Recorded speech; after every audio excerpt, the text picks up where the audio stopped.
Greetings. So today I'm going to react and hopefully add my 2 cents into video Supermemo for Wizards, done by Rush, with the channel Supermemo Wiki, run by the community. It was uploaded 4 years ago. Remember that this channel hasn't been updated in about 3 years anyways. And it's, I think, a cool video. It was too late for me, but let's see now how it is, now that I have forgot almost everything. It's good to know that I think it's the only video that Rush shows the face, by the way. And I won't criticize why on earth he's using Comic Sans font. That should be a crime. So let's start. Beyond answering that single question. So is Supermemo worth using? So basically, just to give you It's Supermemo worth using? Let me know. Let me know if you change your mind at the end of this video. Or I ever did with any video of mine in my channel. So, is Supermemo worth using? Supermemo is an application for converting knowledge to memory. I will have never phrased it like that. And well, but not specially. This is more or less defining space repetition. Which, yes, Supermemo can do that, but it's a lot more than that, and especially if you take incremental reading into account.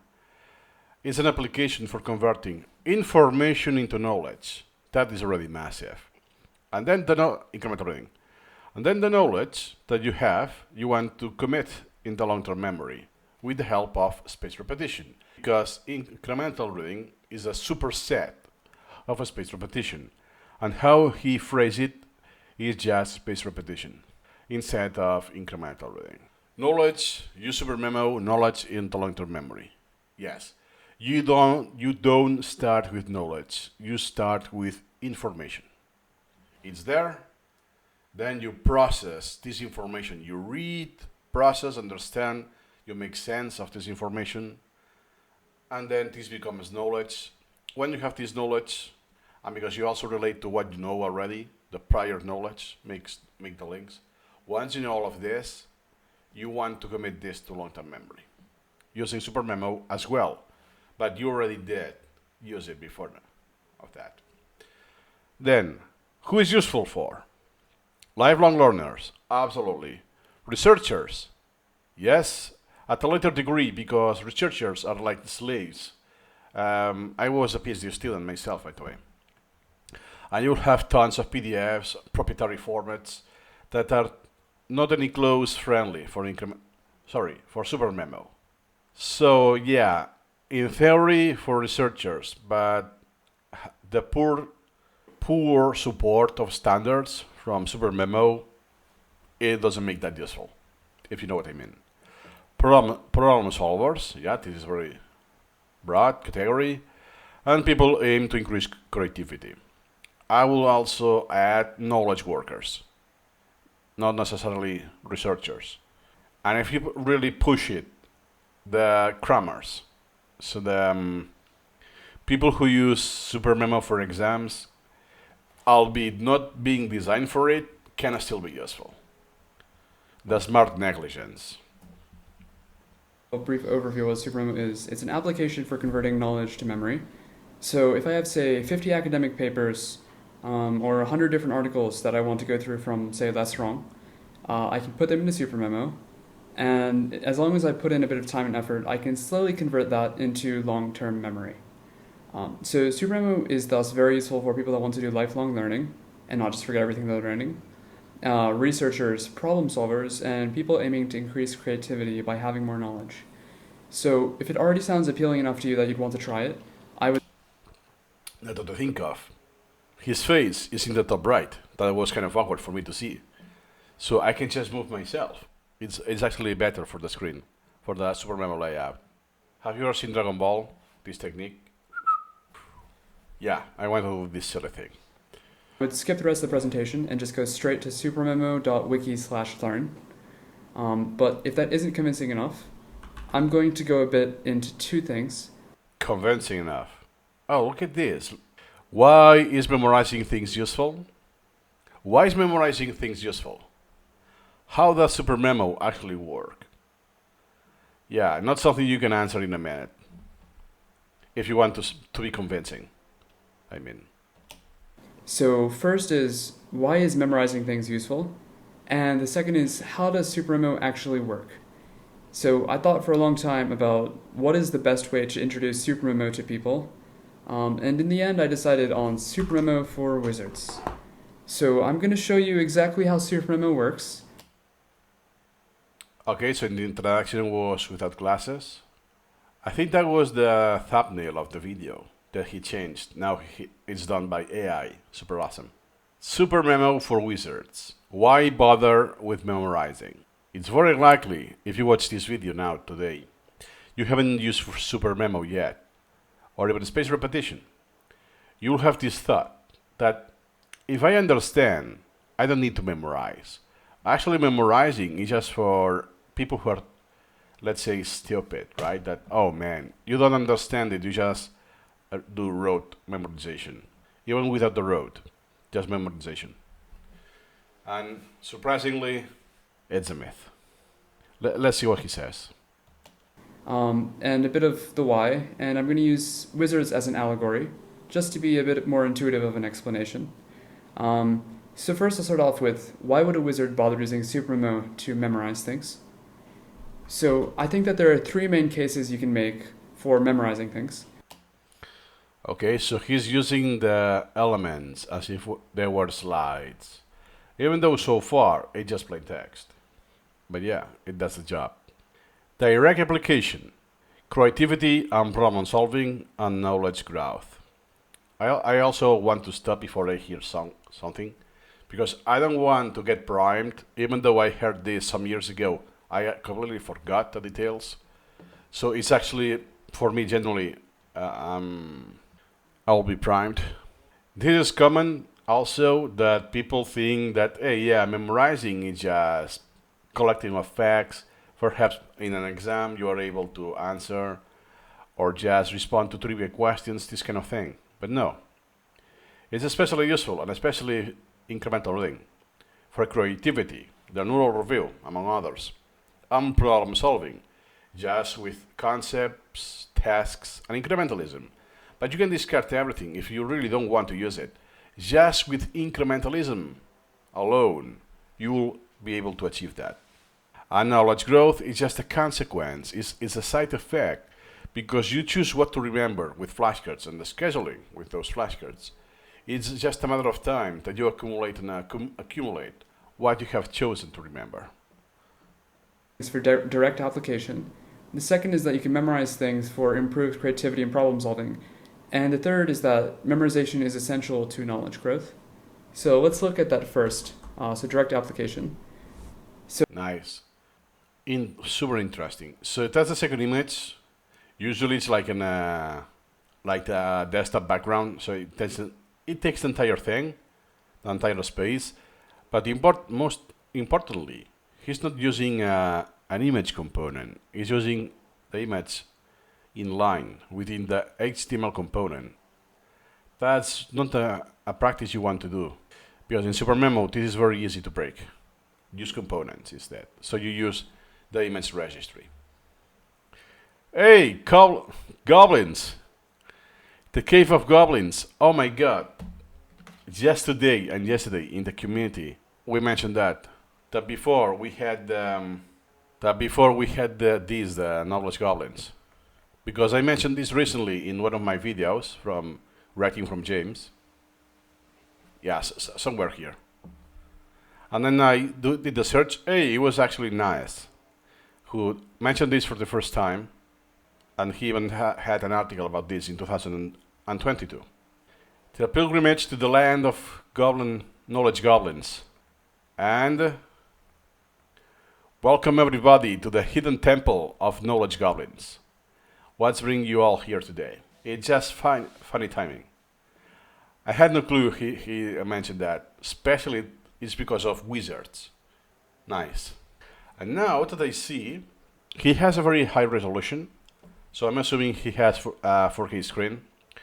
So the text is unusually small, at least in the screen I'm shooting. Direct spell application in Cave of Goblins. Is it the time cost memorizing something less than the most of not remembering it? 10 minutes to remember a spell for 10 years. That is the title of the element, and here I name it this because the content is different. So I'm actually not sure if that is a technique he's actually using for like having a script what to say, as how he did before. Oh yeah, it's the same. Why not just books things up in your local library or write them down in books? He had more text in the title. I actually missed that. I actually missed this detail. Cool. So going back to the content, to the video. Cave of goblins, and you suddenly chance upon a horde, and they're about to. So now we can amplify this analogy that you are a goblin, you're a knowledge goblin. You seek treasures, but those treasures are not gold, are golden nuggets. They don't provide value in the sense of economic value. They provide value or material value. They provide information, knowledge of high importance, of high value. This could lead to more knowledge or more value, or even in the economic sense as well. So we can amplify this that, hey, this knowledge goblin is a spellcaster, is a wizard, Supermemo for wizards. I do have one spell. Let's see what this spell is about. To attack you. So you could write down your spells in a spell book and then just get out your spell book every time you want to cast them. But in many situations, that's not practical. And by having the spell already in your mind and ready to cast, you end up getting a lot of benefit. So anytime you're in a bad situation, you can just immediately cast it. And it's actually a good analogy. In case I'm assuming you are familiar with this, with the fantasy role-playing games or books, that you have like a superpowers. You can cast a spell, I don't know, push fire. Usually are like some kind of elements, something about frozen, air, this kind of thing. And then what you do, once you learn this skill, this spell, you just say it out loud. You pronounce the name, like in Harry Potter. I'm sorry, I'm not a fan of Harry Potter. Spectre Petroleum, something like that. I think it's enough to get my point across. That you just say that name and you cast the spell, right? So what if you have a lot of this in your book? And I think that this is very useful. But the thing is that the calculation for if it's worth it to memorize something or not for this direct application is basically, is the time you spend memorizing something less than the time that you would save or get from. Exactly. Is it good for me to learn a spell? Because usually it's time consuming, it's arduous task. It's worth learning this if depends on the applicability of that spell, right? If the spell is to become invisible or whatever, but if it's something silly that, I don't know, I can convert my hand in 6 fingers or 7 fingers instead of 5 for, I don't know, for 5 minutes. Is this worth learning that? It may sound stupid, but it's an analogy. And what he mentioned, this also was covered by James. And he was citing some author. But basically it's like a 5-minute rule of thumb. That if I save more than 5 minutes, this already deserves a card. A flashcard. Let's see what he says. From having it in memory. So in some cases this might make sense. So if you have, say, a very popular spell that you use very often, say Fireball, having that in memory will save you, or save your life probably, multiple times. Exactly. Everything that is pyro, distraction skill, spell, it's very likely you use them often, like Fireball. Why? Because of the applicability. It is very often used, so it makes sense to learn it. Times. But let's say that you have a spell that you use only once every decade or two. So for a spell like that, it might not make so much sense. So say that Exactly. Is why investing time to learn a skill that I will use every decade, once a decade, I mean. Well, to be strict, there are certain cases you really want that. That no matter the case, even if it's just once in your lifetime, it's still worth it. So let's say I live in a place that is safe, there's no water, like for instance here, and I have a spell that I can walk on water. This can save my life and avoid drowning, right? Could be the case that if I live in a place with a lot of water, close to the ocean, this will be a more useful skill because it's highly applicable. It's because it's very likely that I will get in this situation to drown or be in a situation that I compromise my life within the water. But if you live in the desert, right? It's not that useful. There's a threshold that is not worth it. So I will prefer to forget it. And once I have forgotten, I will relearn that. Because, yeah, it's like I live in Spain, so yeah, I can bring an umbrella with me every time I go outdoors. But, bro, it's very unlikely that it rains where I live. It depends on the position of the country where I live, precisely, has the opposite problem. There are drafts that the earth is too dry because it doesn't rain enough. So yeah, I could just, I don't know, learn a spell to have like a kind of umbrella protection. That, hey, I will stop the rain magically. This kind of thing, right? It takes you 30 minutes to memorize a spell, but if you're using it only once or twice over a decade or two, it might not make sense because the time that you would spend just retrieving it from a book would probably be less than the time you would spend memorizing it. Exactly. And even if you know that you will forget that, oh man, every time I need to check this, how to pay this tax is once a year, or every 2 or 4 years, it's recurrent. I will forget every single time. But I know that Googling is in the first 3 or 4 hits in Google. So I don't care. Every time I will have to Google, and oh yeah, it was like this. Oh yeah, it was this thing. Or it was called like that. Gotcha. Because doing this every n years, it's still less time than the time I will spend committing this to memory, long-term memory. And this is based on need. Because once I apply that, I know I will no longer need that in my life or in the next 2 years. I have guaranteed I don't have exposure to this. I won't have a use case for this knowledge until I have to repeat the same thing in a different fiscal year to pay taxes. Until today that I retire. Those cases is because I know this for sure, but if it's something else, let's say the architect, I want to learn the architecture, how this is built, why this doesn't fall, or no.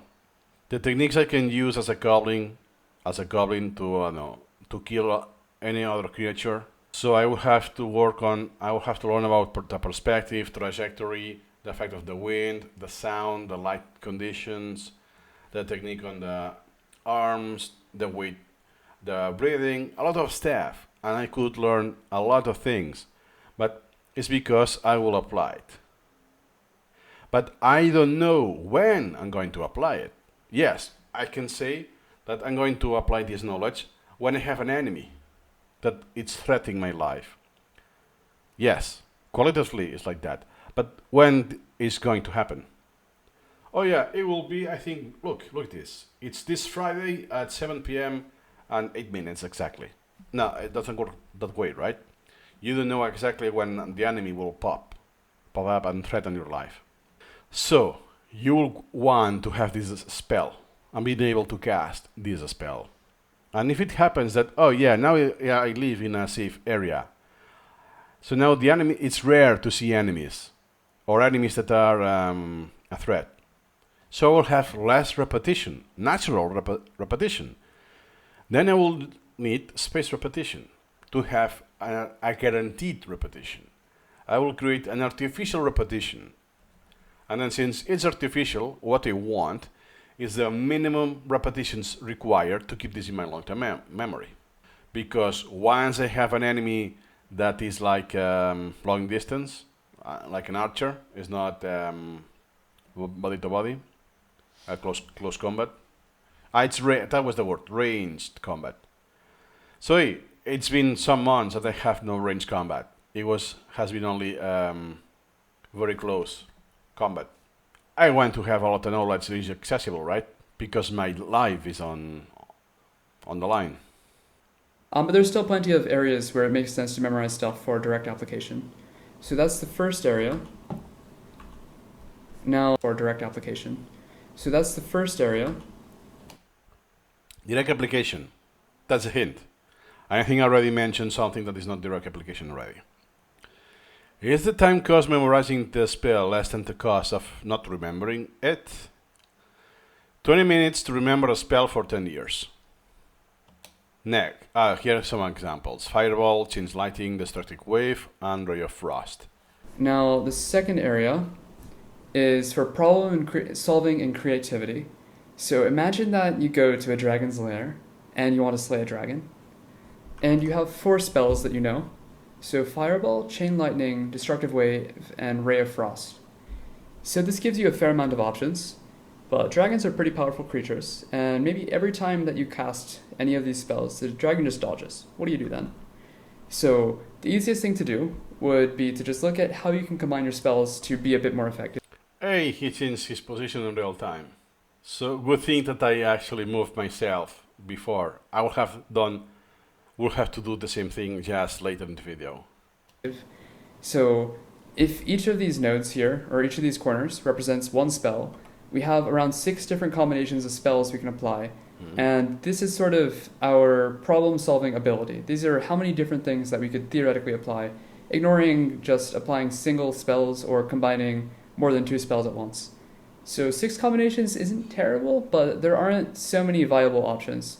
So for example, combining Ray of Frost and Fireball wouldn't make much sense, so that wouldn't be a very good option. And a couple other combinations also don't make much sense. But let's say that we double this, and you have 8 spells. So now you have way more combinations. So there's around 28 combinations here. Edge combinatorial, you're going to multiply this to know the exact amount of combinations or permutations. He added Blindness, Sleep, Control Wind, and Expeditious Retreat. Okay. You have way more options. So as an example, maybe you could use Sleep and Fireball together, or you could use Chain Lightning and Blindness and Deafness to increase your effectiveness and prevent the dragon from dodging. So by having more knowledge in your head and being able to connect all these pieces, you're sort of able to vastly increase your problem-solving space or how creative you can be and how many things you can. Good analogy, excessively simplified, but it does the job. It's a very good introduction. Do. So in the real world, this is equally strong. And if you draw on, say, only a single school of thought or a single major, then maybe you have, say, only evocation spells. If you have only one area by itself, you're sort of limited in how much you can, like, how creative you can be. But let's say that you have 2 areas that you're very familiar with. That opens up way more possibilities. And by memorizing things from different areas, so let's say that your main subject is economics, and let's say that you study a bit of psychology. So if psychology isn't your main focus and you don't memorize it, you'll just end up forgetting it, and you'll end up here having maybe only, say, 4 spells. But if you take the time to memorize these spells that maybe you don't use so super often, they can still open up a lot of creative possibilities and applications in terms of problem solving. Exactly. Especially because if the problem is cross-domain, so applies more than one domain of knowledge. And usually a free learner will end up here eventually. So this hyper-focus specialization is because at some degree it's the professional jobs that is the position or a PhD super specific, not even just the domain that is, let's say, physiology. No, it's human physiology, no, more specifically with altitude, more specifically the effects of the altitude in humans. You're still going narrower and narrower. We'll have a lot of knowledge in that area. So a massive spell, a huge, like a legendary spell, let's say, but then you have 2 other weak ones, and that's it. You don't have a repertoire of spells. Compare this with a free learner. That a free learner will just pursue their interest. So it's very likely that even if I have a very strong interest, let's say neuroscience or psychology, or meta learning. I will still have other areas that, okay, I'm not an expert, but it's solid. I have a solid base on that. And in many, and absolutely many, I will have a superficial idea. In economics, not just the base ones, because we can fine tune that, oh yeah, it's social engineering or social psychology or social neuroscience, marketing, neuromarketing, that sometimes they already overlap at some degree, but you get my point. That's why in your Supermemo collection, if you use Supermemo for free learning, you'll have a ton of domains. When someone asks me, hey, I know you have been using Supermemo for years. What have you learned? What topics? What domains? It's hard to answer. I can tell you that spells that are legendary, are super powerful in my repertoire. But I have many, too many to list. Not just me, any free learner that uses spaced repetition or especially incremental reading. And sometimes, let's say that blindness is not that useful by itself, because I only postpone, right? I blind the enemy, but the enemy is blind for a few seconds, and I'm in the same situation again. I just bought some time. By itself is not useful. If I am alone, perhaps I can escape or hide, something like that. But if I'm in a party, a team party, I have other people, I have a healer, a paladin, and so on, then this could be useful when it's combined, as he said, firewall and blindness or whatever. And sometimes this spell perhaps is not useful by itself because the applicability is too narrow, and for me that doesn't apply. I don't have my real life situations doesn't come across this.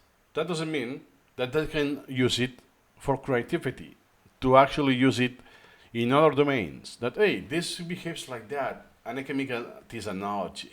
I make a cross-domain metaphor or stuff like that.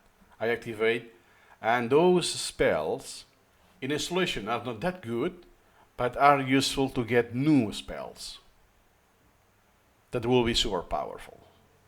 That's the beauty of spaced repetition, that you know so many facts that are accessible.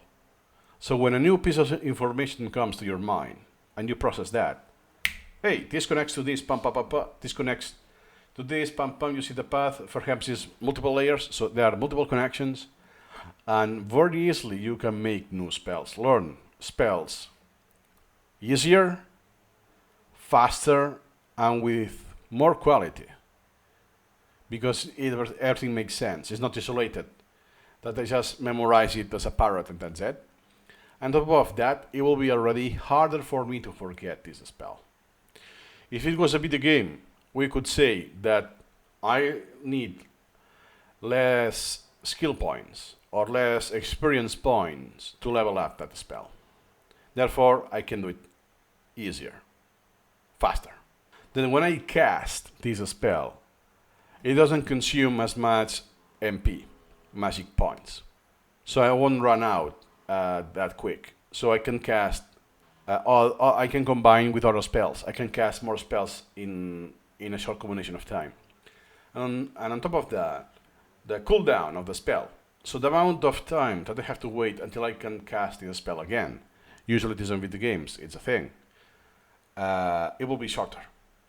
So I can use the skill more often, cheaper, and I get reward more than usual. It's a win-win in any aspects.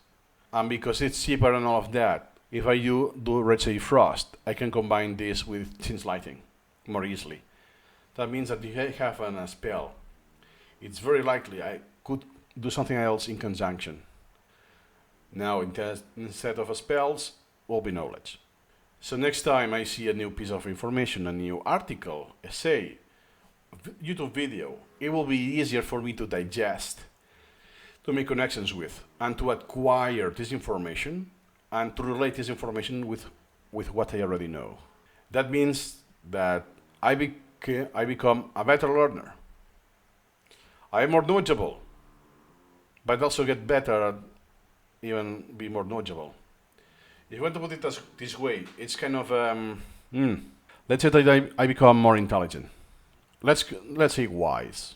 I become wiser and wiser easier than before because I have more knowledge that I can apply. So it's like it's never ending, but every time it's declining because the margin I have for learning it's less and less every time. It's narrower. So it's some kind of asymptotic growth. So the third area for... Oh, okay, it's about what I mentioned. It's asymptotic. So here you go. You grow almost linearly or even faster than linearly. Then it's less until you kind of flatten. It never flatten. It won't be zero, the growth, but it will tend to the same, to a ceiling. Then it's negligible. Why memorizing things is to look at knowledge growth for century-old wizards. So let's say that you're a wizard and you're 100 years old. So let's say that a 20-year-old wizard might know 20 spells. Then would you expect a wizard that's 100 years old to know at least, say, 100, 200 spells? So you might, but it's not so easy for a wizard to do that because of normal human physiology. So let's say that this is you, and this is time, and this is 100 years. So at first, you might be able to learn fairly rapidly. When you don't know too much, you can spend all your time on just a few spells. But as time progresses, your rate of learning slows significantly, and it sort of levels off. And the reason for this is that even at this point, you're still learning lots and lots of new spells. The problem is that you're going to end up forgetting old material. Exactly. So to simplify, the rate that you keep learning is compensated with the rate of forgetting the old material that you're not reviewing. It's not a net loss, so you still get something positive. So let's say that I learn 100 new spells, but I forget 96. Well, I still got 4.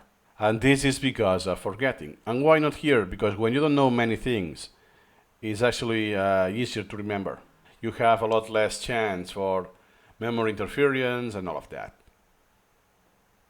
So you might forget all the stuff here, and that forgetting is dragging you down, and it's preventing the new spells you're learning from going up and from a more linear knowledge growth. And this is where memorization can really come in handy. So let's say that you use Supermemo. Okay. I want to say it before him. Let's see what he says. In theory, yes. It becomes a linear or sublinear process. I won't put it that as high, like 45 degrees. But using spaced repetition, but using incremental reading, you could add new elements, new memories, new flashcards. But with time, because you have to, you will get repetitions of what you did last month, 4 months ago, last year, 2 years, 4, 8 years ago, 15 years ago, and so on. Maintaining this piles up a little more every time. So there will be a, much later by the way, but there will be a point that your speed, your acquisition speed kind of flattens, becomes steady. So it's just still a net growth, but now the speed is not 700 items per year, per minute. Now it's 400, 600 and something.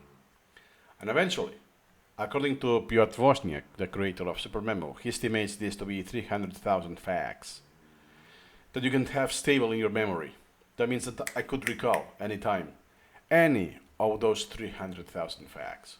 My 2 cents here is that if we assume this is more or less true, the 300, because it's very round, I would say the 300,000 that are being artificially memorized, in the sense that you make a conscious effort to create a flashcard and you repeat this artificially. Artificially, I mean by getting exposed artificially. Those repetitions would not have happened if I would not have used Supermemo. In my real life, that doesn't happen. That's why I use Supermemo, to remember that, right? There are a lot of tacit knowledge that I never do any single repetition. I don't even have a flashcard, but I still remember those facts. So I have the impression that I will consider just the facts that are explicitly, artificially scheduled. And that means that eventually, if you are like this wizard. That you're really old. You have been living enough. You have done reading and you have done learning sessions every day or almost every day for so many years that you have peaked. You have achieved the maximum the average biological brain can achieve. So then theoretically this will eventually, let's say it's here, this will flatten. Let me represent this graphically really quick. So it's like seeing that, hey, this will continue. I will do freehand. Something like that. So the closer you are to 300,000, the higher it is to progress. And also keep in mind that most of the time, it's like the Pareto principle. Most of the time you will invest will be with the leeches. So to simplify, 20%, the top 20% worst flashcards in your collection will be taking 80% of your time. Or the other way around. The 80% of your easiest flashcards will only need 20% of the time because you don't lapse them. So they require less repetitions. And they are easier, so you even spend less time per repetition by average as well. So over time, at first you might learn pretty rapidly, level off a little bit, but then you'll stay mostly linear. And what this means is that with Supermemo, over time, you're sort of guaranteed to have a long-term increase in knowledge, because you can sort of be sure that when you're at this point and you're learning. Something you mentioned at least explicitly. Why this is linearly? Because you compensate. Yes, at the same time you have every time a longer outstanding queue, a due queue, right? I have to review what I have done in the past in order to guarantee I have those flashcards in my memory, those facts. So I will have to invest more time as time passes. I have to spend more time every day reviewing past material. But at the same time, since I know more facts, it's easier for me to get new facts because I'm more knowledgeable. My semantic distances are very short. Now this is very close to something I already know. Oh, it's just this detail. Gotcha. This becomes easier for me. That means that the time I need to learn new stuff is lower. And it's compensated because to keep things in memory for the old material increases. So what changes is the ratio of the new stuff versus old stuff. As I grew with age, the new gets reduced time-wise by the ratio of time, not with the ratio of items, of flashcards. Because even if I spend less time, they are quicker to do. So more or less I compensate and the quantity is larger than in my 20s. So we'll stay mostly linear. And actually, Piotr Wozniak, the creator himself, has a graph with this. It's because I say this by memory, but there's an article for this. Let me see. Yeah, the knowledge. Do you see the knowledge? It is linear for most. So when the wizard becomes 70, now it becomes asymptotic already, up to 100. And in 100 you get the maximum, right? But this is the knowledge. Let me see. Here's his own data. Yeah, that is his own data using Supermemo. He started in his early 20s. Look at this. This is real data. So yes, it's not as perfect. It doesn't look as good, but it's very close. It's very close.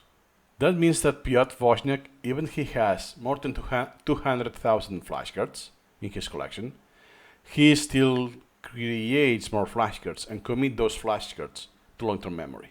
It's linear. For most of your lifespan will be linear. Obviously, assuming you are healthy. New spells, you're not forgetting all the old material. And that means that you can continuously keep growing. So that's the third area of why I think memorizing in Supermemo is valuable. So with the why out of the way, I'm going to go a little bit into how would a wizard use Supermemo. So let's say that you're a wizard's apprentice, and you have around 40 What is this? Is this an image? Oh no, he pasted some kind of HTML table. Okay. spells that you want to learn and remember. So that's pretty hard. That's pretty hard. So how would you do that with Supermemo? So let's take a specific example.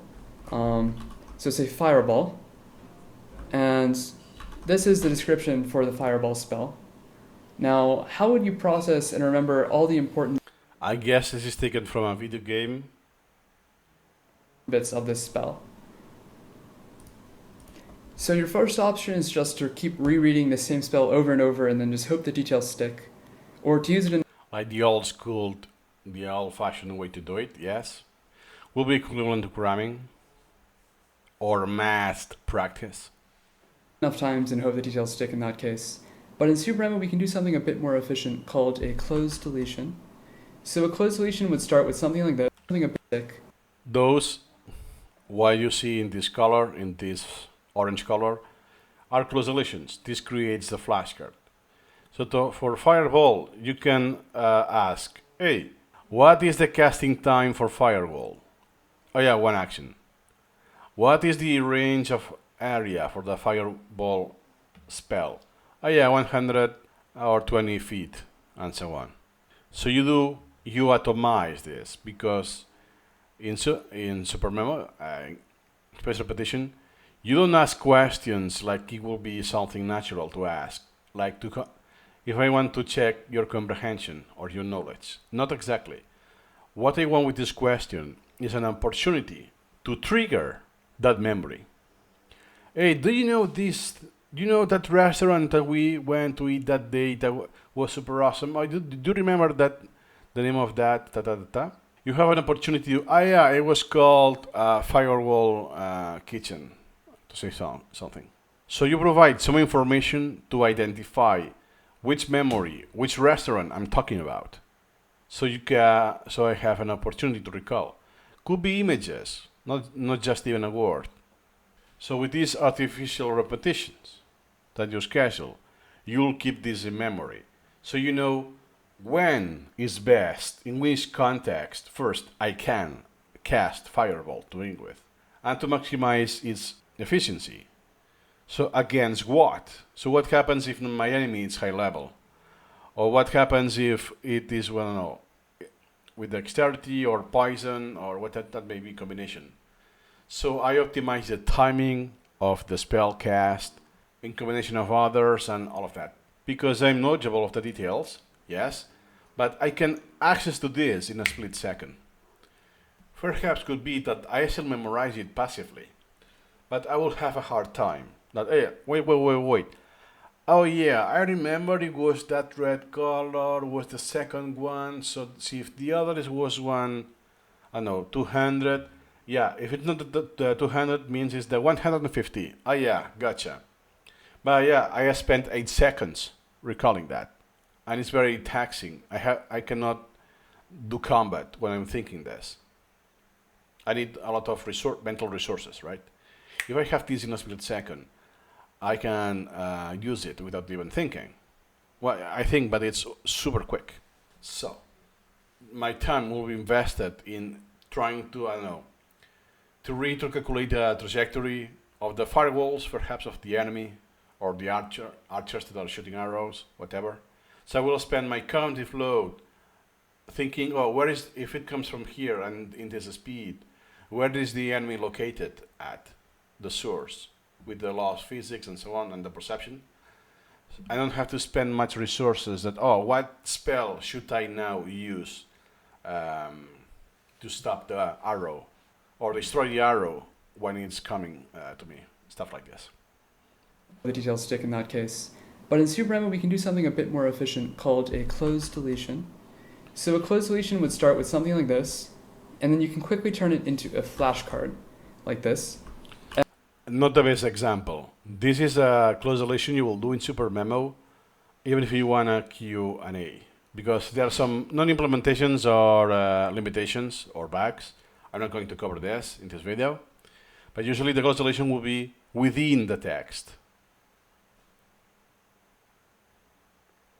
And all it looks like is when you're doing a repetition, you'll see the question, and the close deletion will hide part of the sentence from you and try to force you to recall the answer. And then by sentence from you and try to force you to recall the answer. Try to force you to recall. Oh, perhaps it's just grammar. As a non-native speaker of English, I will never phrase it like that. For me, it's an opportunity for you to recall. It's not forcing you to recall. It's giving you the opportunity to do it. Answer. And by transforming the details from the spell into closed deletions, we can do something special. So we can use... Oh, yes. This is taken from Supermemo. Chance of remembering, or also known as retriability. And the days that this is stored in my memory. So for how long I'm able to recall this, regardless of the chance, meaning the chance is higher than none. It's non-zero. This is called stability. Stability for how long, retriability, how likely it is. This is the two model component of long-term memory from Piotr Wozniak or Supermemo from 3 decades ago. So if I started wonderful. So the algorithm works in mysterious ways, but it's essentially working and adapting to your memory to maximize the probability of long-term recall. And while you might not be able to know exactly why it's doing things, generally it's pretty accurate and it works pretty well. So if we... In short, you have to trust the algorithm. Spoiler alert, it's not perfect. But it's good enough. It's good enough. It's very close to the optimal. And usually, in a certain point, the bottleneck is no longer the algorithm. If you forget, it will be because of the formulation could have been better, and so on. So even if the algorithm was even better, because the flashcard was not following the 20 rules, or is very close to something you already know, it's creating a lot of interference, the algorithm doesn't play that big of a role there. The bottleneck is somewhere else, and then it will be just a natural human lapse. That even if everything is perfect, the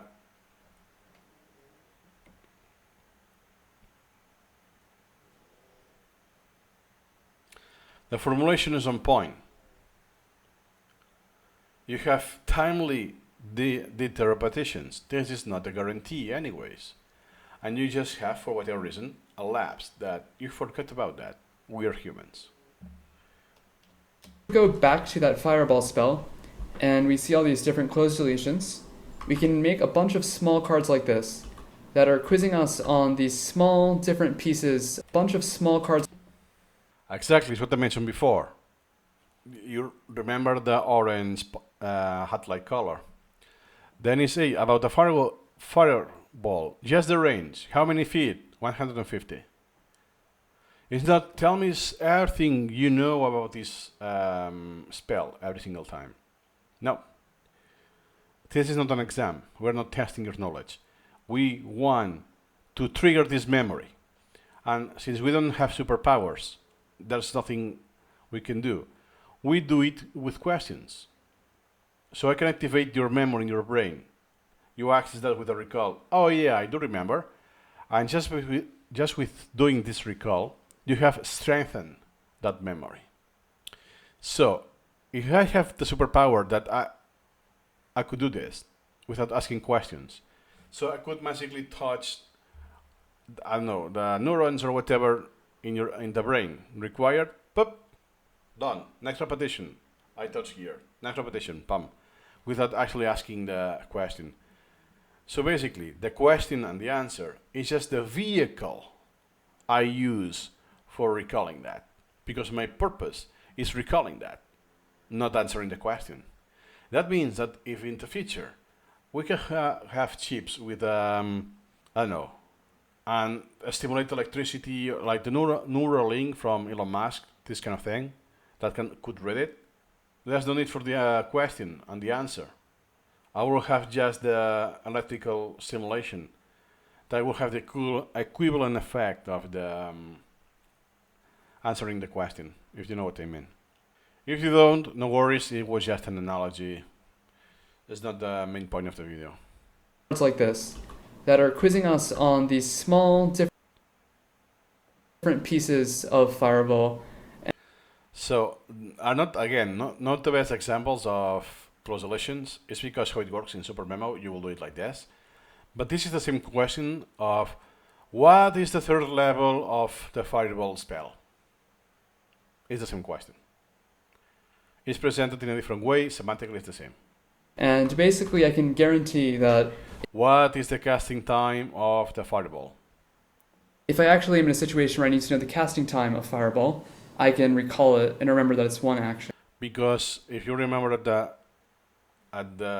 this stage, that hey, perhaps I want to combine another spell, so I want to combine them at the exact same time. So I want to synchronize that. So perhaps this takes just one action, the other takes 2 or 3. So if I am in the second action, let's say, I still need one other action to wait. Even if I can trigger the paralysis now, I will still wait 1 or 2 actions. So I can make Fireball and paralysis at the same time, as to mention one example. So this here, what I've shown you so far is just base Supermemo. We're just making a bunch of Cloze deletions and a bunch of flashcards. But where Supermemo really shines is with incremental reading. So going back to our earlier spell list, we have around 40 spells here. What's the best way to process all of these? Because I don't want to just... First, something he still hasn't mentioned, and it's excruciatingly important. I have 40. I will prioritize those based on importance. Process them incrementally, based on priority. Extract the information required to learn that skill. Then make the close deletions to remember what I learned. Now that I have knowledge, I want to keep this in memory. And I will interleave what I already know, what I already converted to flashcards, with reading of other skills, because I'm not done. Like learn 5 and then forget the rest afterwards. I want to have as many of these as I can in my memory so that whenever I come to a situation where they could be useful, then I can actually apply them. So how do we do that? So Supermemo has 2 core features for Nice. Prioritization or prioritizing and incrementalism is exactly what I said. It's nice that he put it first. There's information overload. Incrementalism is key, but you need prioritization, or you won't get the useful knowledge. As a knowledge goblin wizard, you want golden nuggets. You want the most value of the knowledge first, and then diminishing returns. The copper nuggets, and every time you invest more time, okay, now is this a skill or this I don't know, this is a spell that it comes in handy in those situations that I could save mana or magic points, but I have other spells that will suffice. So it's just optimizing further and further, because I want to challenge the best enemies of the universe or whatever. That is, prioritization is not key. It's required. Especially new wizards, shall I say, that start with incremental reading. They neglect priority. Myself included. Okay, gotcha. I know they are important. Gotcha. I created a flashcard to remember they are important. Gotcha. But I will wait a few months, It's not until you face to a point that my outstanding queue is shit. It's what I do with this. It's nonsensical. It's chaos. It's because now I'm late. It's because I haven't prioritized well. I neglected priorities, but the damage, you will see it later, not now. Not in the first day, first week, or even first month. If you want to focus on something in Supermemo, even before templates, priorities. Pun intended, the top priority is pun intended, it's the top priority. The first thing you want to fully understand and put it into practice in incremental reading are priorities. Number one.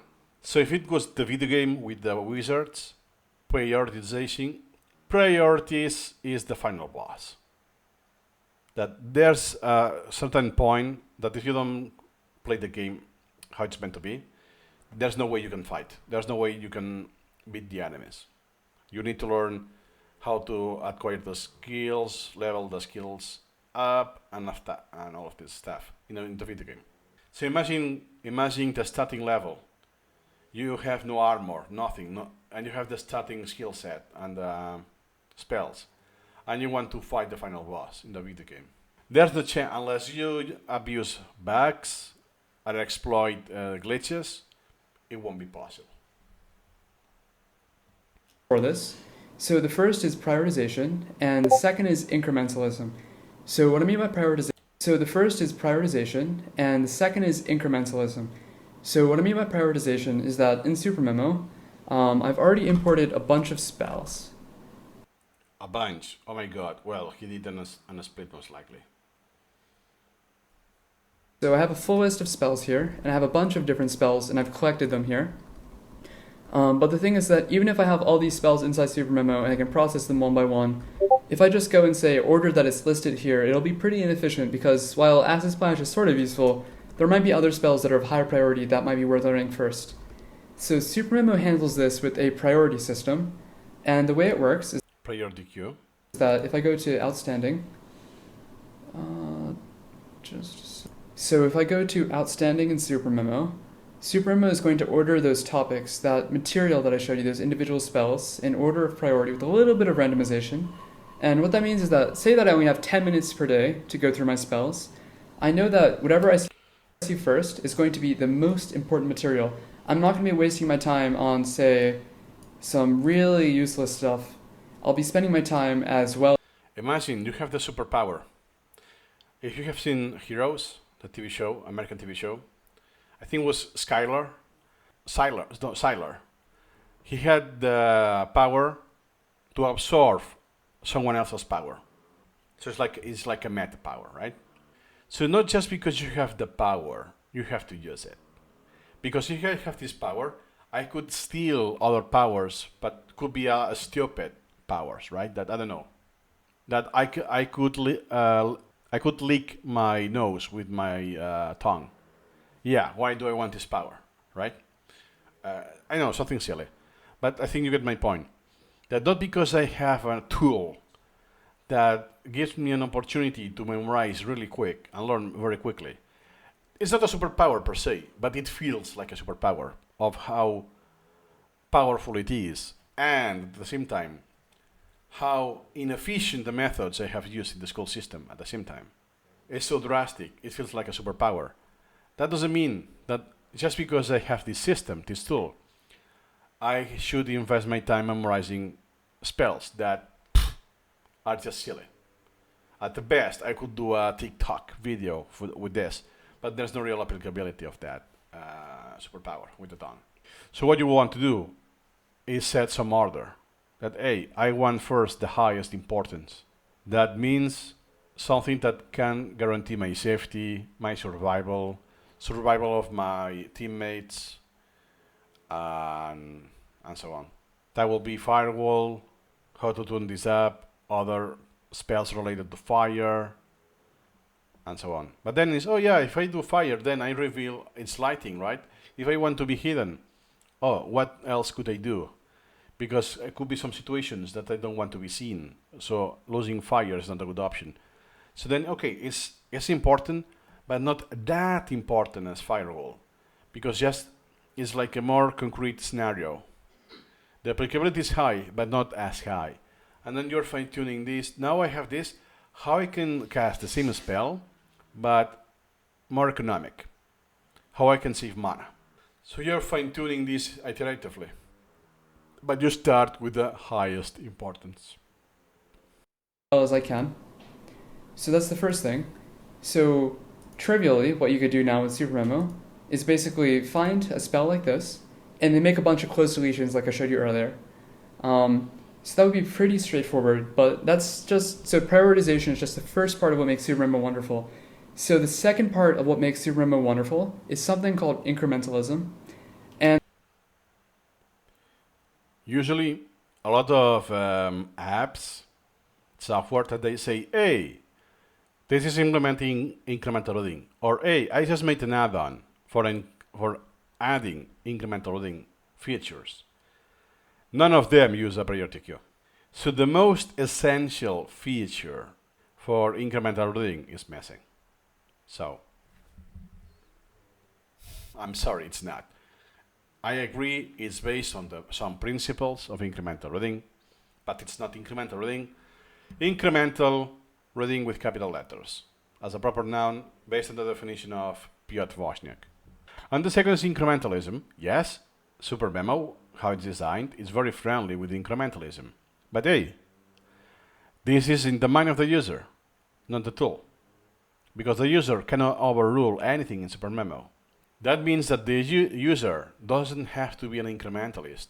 And there are people who are kind of incrementalists, some they're not. That they just click whatever they want and process one article in a very linear fashion. I have one video, the fourth video from James of his incremental reading commentary, that I see the commentary, but where is the incremental reading, right? At least on that specific session. That is a good example. It's in the hands of the user. The method is meant to be used incrementally. The degree of incrementalism depends 100% on the wizard. It's a meta skill, and usually it takes a while. And some people, sadly, they will never get it.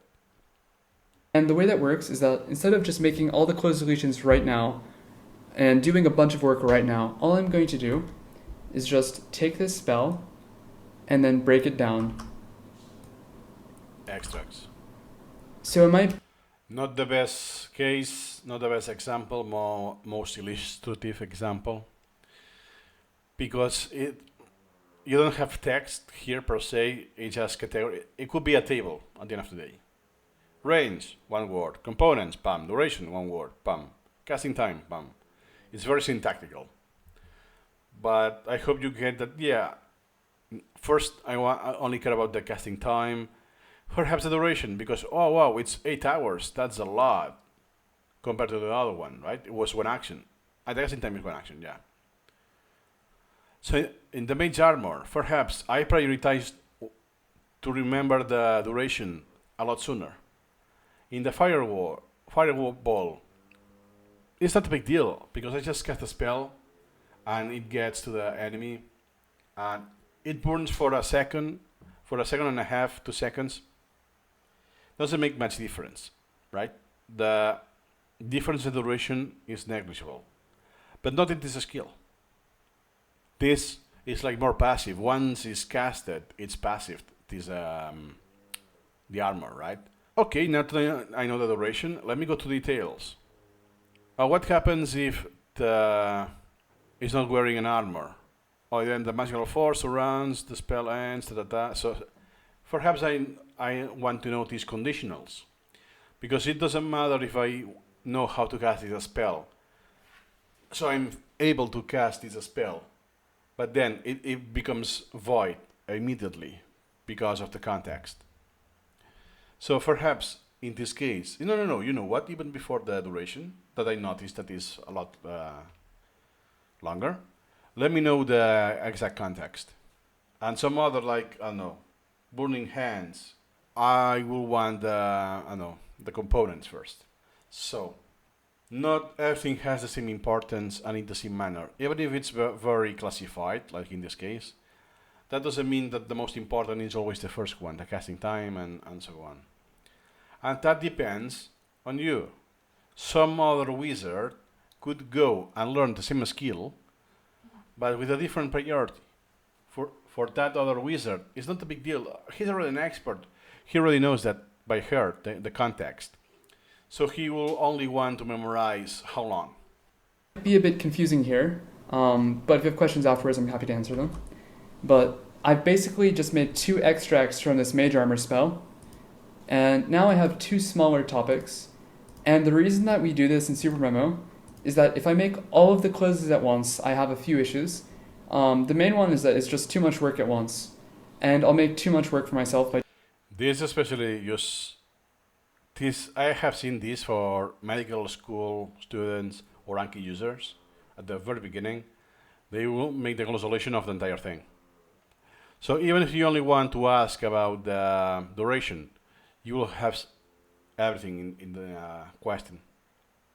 You will see this as the question, and only the 8 hours closed. That's terrible. That's a violation of many rules. Which is right, because you're learning. It's like a meta skill. And that's also, it's like the opposite spectrum of the idea I said before.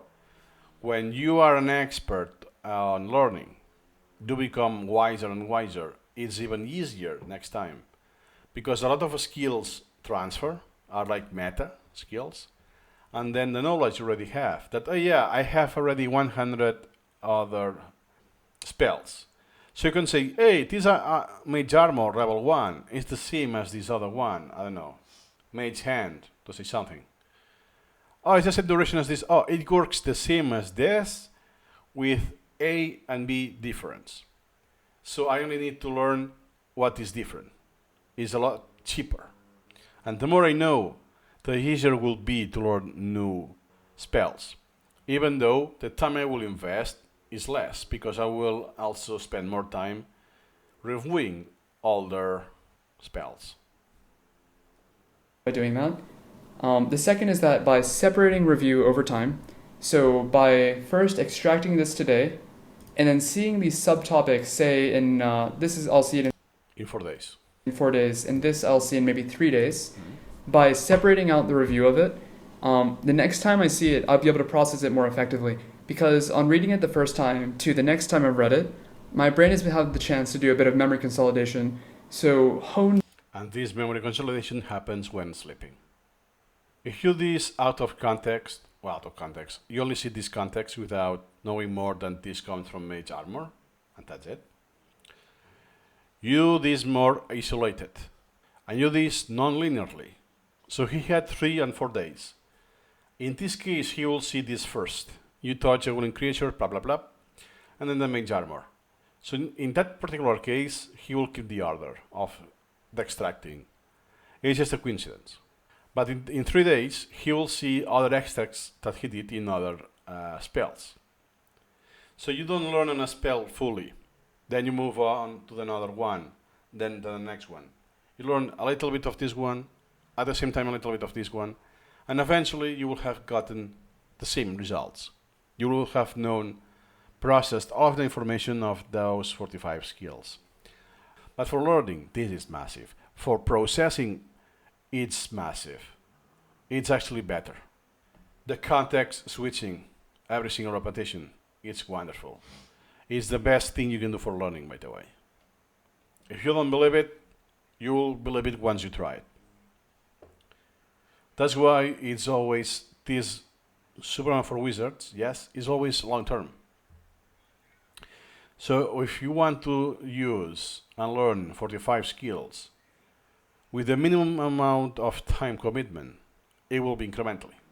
At the end, that means that, hey, if I do this in a linear fashion, like been watching TV shows, now I know how to cast one spell, now I'm able to cast 2 spells, 10, 20, da da da da. If I do it very incrementally, how many?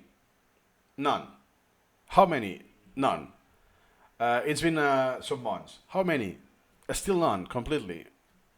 So part of this, part of that other one, but not one fully, right? And then finally I have one after, a lot of time.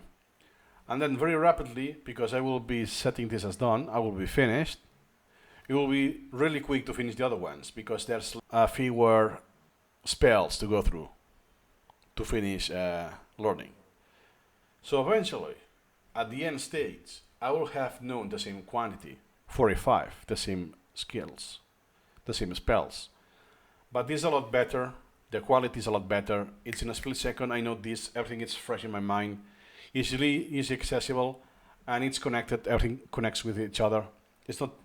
They are not memories isolated that I can recall on command. But if I have this information, I'm not able to be creative, solve problems. I'm just being able to cast a spell on command, and that's it. So it's not even that it's better, that you spend less time and effort, that is more quality. The only downside is that it takes more natural time. So let's say, to say something, that I spend 1 hour per spell. I need 45 hours overall. If I do 10 hours a day, I'm finished in a week. If I do 1 hour a day, I will need 45 days. And if I do 10 minutes a day, I will need a year. But on that year, I will have spent overall the same amount of time and have better quality, or even have spent 3 hours less, let's say.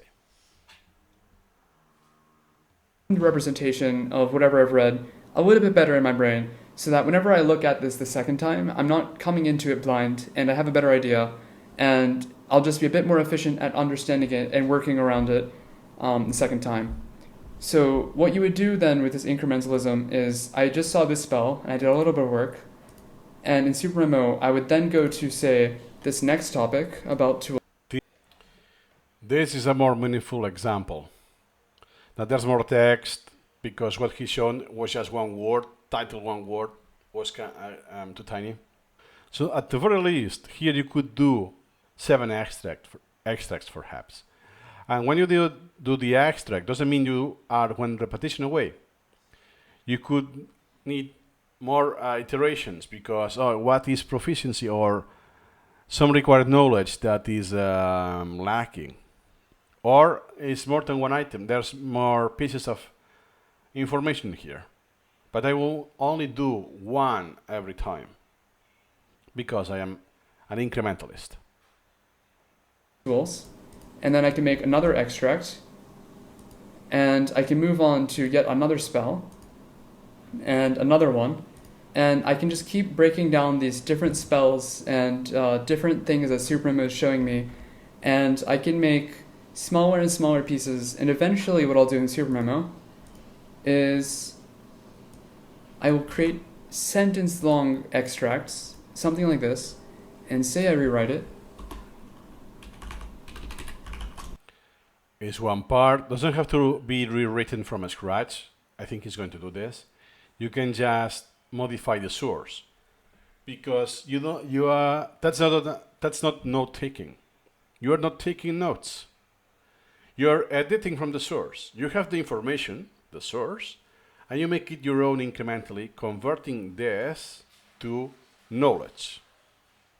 Once you have the knowledge, you want to be in the format of question and answers, and you need to reformulate this.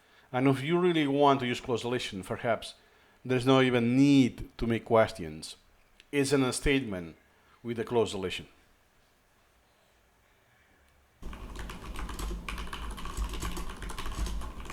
Something like this, and then I make another extract, and I have something very short. So this is the goal in Supermemo. So you'll start with lots of very long. The goal in incremental reading. Information, and in the end you'll break down spells into something like this, and when it's something like this that's really small, what you can then do is make a close deletion about all the important semantic parts of whatever you want to remember. Not the best example either, because he's closing almost every single word. Whoops. I would do the questions.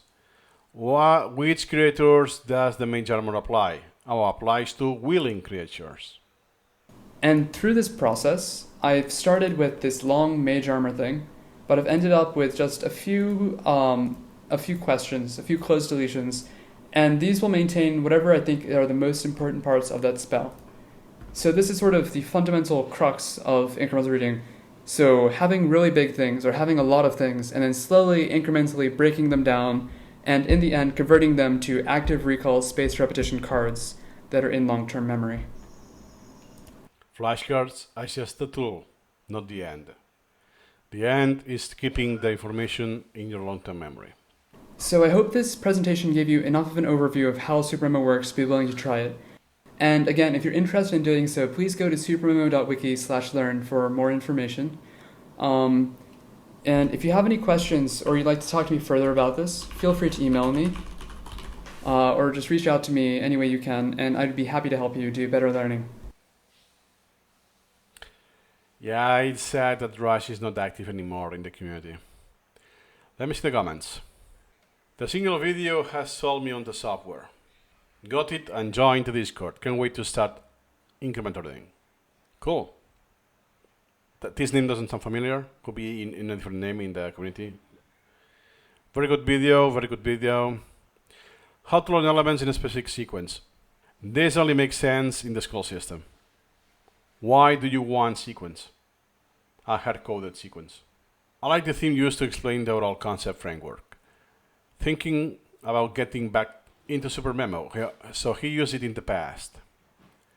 I have 18, okay, Supermemo 17, sorry, okay.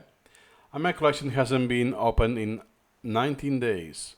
Okay, so close to 2.5 years, 3 years. I just had too much trouble dealing with the esoteric interface.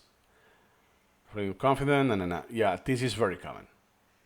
So following the analogy, let's say that you are an apprentice wizard and you face enemies that are way above my grade, my level. Not because it's hard, it's because they are super, I don't know, smelly and ugly, like the user interface of Supermemo. And adds complexity that I don't know where to start. It adds too much at the beginning. The learning curve is too steep at the beginning. So if you don't reach that point, you will stop using it. Like in video game. If in a video game you just cast a spell, fireball, and you die, there's no way you can kill anyone. What you will do? You will get bored, and eventually you will move on. Stop playing that game. Same thing. Nice. Rush, is that you? Yes, he is Rush. He replied with his account. I understand too. Creativity and problem solving, but how does Supermemo helps here apart from retaining knowledge memory? Yeah, that was not covered in this video. Once you have created your items and your topics, you can link this. So even with what you have in the knowledge tree already, that's already something. This hierarchical stuff. So you know this flashcard comes from this extract. That comes from a second level extract that comes from this document or article, and is part of the branch spell lists, and you could have concepts and so on. There's more complexity that is not covered in this video. And by doing then neural review, you can achieve those. But just passively, just by remembering a lot of facts, this implicitly already creates problem solving, because you will make the connections a lot easier. That since I already have this, I can access this memory super easily. Found it, gotcha. Or you could do incremental problem solving using Supermemo. I am a programmer, and I faced the situation many times that I know about the programming techniques, spells, which I combine to solve a problem. But it feels like combinations of spells, was just intuition. But sometimes I'm not able to apply some combination today, but tomorrow intuition comes and I solve the problem. Yes. So I want to know, it's because now today I'm not able. I can't recall it, I lapsed. And next time I do, that is a memory lapse. We are human. And if you don't use software, you will be a victim of this forgetting. Using the space repetition or incremental reading doesn't mean that you are not going to forget. It's that you will become aware what you forget, when you forget, timely, and now that I realize I forget this, reset the interval, so I keep this, I reset everything, so I start afresh. And I have an opportunity to detect the reason why I forget that. It was genuine memory lapse, was because I didn't get what I was asking, was a memory interference, some other knowledge that I acquired after the last repetition that is messing with this, and I can take actions of that. Those actions can be reformulating the item, the flashcard, creating other flashcards to reinforce, Or sometimes the best decision is actually to delete that flashcard. We have an answer from not Rush, someone else, because I think this channel was run by 4 or 5 people. Not anymore, because it's been years that there's no new channel and there's no new video. Based on what I see, there are no recent comments either. Hey, not Rush, the creator of this video, but intuition. You are talking about just analyzing concepts. You have learned throughout your life. Yeah, by practice, by natural repetition. Onto the problem as a solution. You can call it intuition, call it mature concepts related to programming, or related phenomena to the problem that gets triggered by this situation. Your goal of solving the problem, most likely in some subconscious state, like taking a nap. If the connection between the problem and the solution is not evident, it's not evident. Your question, is there anything Supermemo does so I always get the solution? The word always is strong. But as you build up the concepts with spaced repetition, learn and memorize principles, rules, ideas, insights, facts, procedures, these concepts evolve with time and sleep. Memory consolidation. And then your intuition will serve you more often with higher probability. Notice that if you don't ever learn programming by doing and reading, your intuition will not much serve you solving these programming problems. They were built as any knowledge you have. Not everything needs to be memorized. Exactly. And a lot comes from just by doing. Tacit knowledge as well, especially in programming. That doesn't mean that in programming, spaced repetition is not useful. Perhaps not at the same degree, but it's absolutely useful. But Supermemo still serves as a great tool. And check this Supermemo tool for a programmer. That appeared in another reaction video. Super recommended. Code. It was nice that Hess did that. Nice. Precisely the one I started before. How ironic.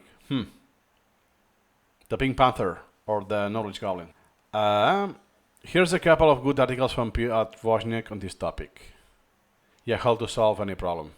To see actually incremental reading in action. Yes, because you haven't seen incremental reading in action. This is an example, but it's not something real. Because cannot be achieved in a session. Because if you do an extract, you will have, if you remember, he had intervals of 3 days and 4 days. You will need to wait those days. Because it's incremental. It's incremental. And saying that word, 5,000 views. Oh my god, that's quite a lot. Nothing more to add today, and see you incremental.